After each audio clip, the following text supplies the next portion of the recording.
Good morning everyone. High, আমি সেতার আবার চলে এসেছি তোমাদের সাথে একটা মিনি ব্লগ শেয়ার করতে। তো সবাই কেমন আছে অবশ্যই কমেন্টে জানিও। তো অনেকে ভাবে কি না যে আমি চা খাই না, কিন্তু আসলেই এক গ্লাস করে চা না হলে আমার সকালে ঘুম ভাঙে না। তো তারপরে টিফিনে খেয়ে নিলাম ডিম টোস্ট। আর তোমাদের ভিডিওটা কেমন লাগছে অবশ্যই কমেন্টে জানিও। ভালো লাগলে অবশ্যই লাইক, কমেন্ট, শেয়ার, সাবস্ক্রাইব করে দিও। তো তারপরে ডিম টোস্ট খেয়ে দুপুরে লাঞ্চে চলে গেলাম। লাঞ্চে আজকে অনেক কিছুই ছিল। তো প্রথমেই হচ্ছে ঘি, আলু ভাতে, ভাত এগুলোকে মাখিয়ে নিয়ে কাতলা মাছ ভাজা দিয়ে মাছটার সাথে ভাত খেয়ে নিলাম। তারপরে খেয়ে নিলাম পটলের দরমা। দরমা না দোরমা কী বলে আমি জানি না, ঠিক দোরমাই বলে হয়তো। যাই হোক, তো তারপরে ছিল বাটা মাছের ঝোল, আলু দিয়ে আর কচু দিয়ে মনে হয়, জানি না।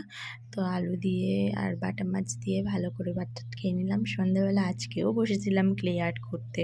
তো এই যে কলা, তারপরে একটা অক্টোপাস, আর এটা ছিল আমার 2 in 1 কেক, আর এটা ছিল একটা ক্যান্ডি। তো ভিডিও কেমন লাগলো অবশ্যই জানিও। টাটা।